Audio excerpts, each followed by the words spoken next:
আসসালামু আলাইকুম ভিউয়ার্স। এই অসহ্যকর গরম থেকে বাঁচার জন্য অল্প খরচে দীর্ঘমেয়াদী একটি স্থায়ী সমাধান হচ্ছে বিল্ডিংয়ের বাড়ির ছাদকে ওয়াটারপ্রুফিং করে হিটপ্রুফ করা। লক্ষ লক্ষ টাকা খরচ করে বিল্ডিং করেছেন, কিন্তু এই অসহ্যকর গরমে থাকাটাই যেন মুশকিল হয়ে যাচ্ছে। কিন্তু এই গরম থেকে বাঁচার জন্য কোনো সমাধান খুঁজে পাচ্ছেন না, তাহলে আপনার জন্য এই ভিডিওটি।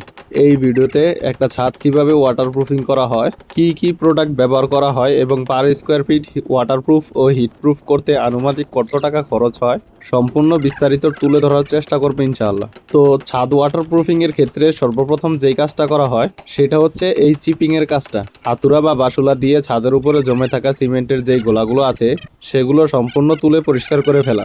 এই চিপিং এর কাজটা যত সময় নিয়ে যত ভালোভাবে পরিষ্কার করে করবে, আপনার ওয়াটারপ্রুফিং বা হিট প্রুফিং এর কাজটা ততই দীর্ঘমেয়াদী ও সুন্দর হবে। ভালোভাবে চিপিং করা কমপ্লিট হয়ে গেলে তারপর পানি দিয়ে ভালোভাবে পরিষ্কার করে ছাদটাকে ধুয়ে নিতে হবে। ধুয়ে শুকানোর জন্য সময় দিতে হবে। শুকিয়ে গেলে এসবিআর লেটেক্স কেমিক্যালের সাথে পানি মিক্স করে তারপর ব্রাশবন সিমেন্ট দিয়ে ভালোভাবে মিশিয়ে নিতে হবে।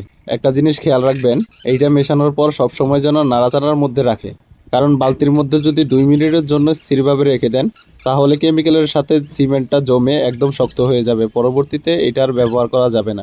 মেশানো হয়ে গেলে প্রথম কোট ব্রাশ দিয়ে ভালোভাবে লাগিয়ে নিতে হবে। ব্রাশ দিয়ে এমনভাবে লাগাতে হবে যাতে কোনো দিক দিয়ে যাতে একটুও গ্যাপ না থাকে। ব্রাশ দিয়ে প্রথম কোট করার পর দ্বিতীয় কোটের সময় মিশ্রণটা ছাদে ঢেলে দিয়ে ফ্লোর ওয়াইপার দিয়ে এভাবে টেনে টেনে একদম সমতল করে দিতে হবে।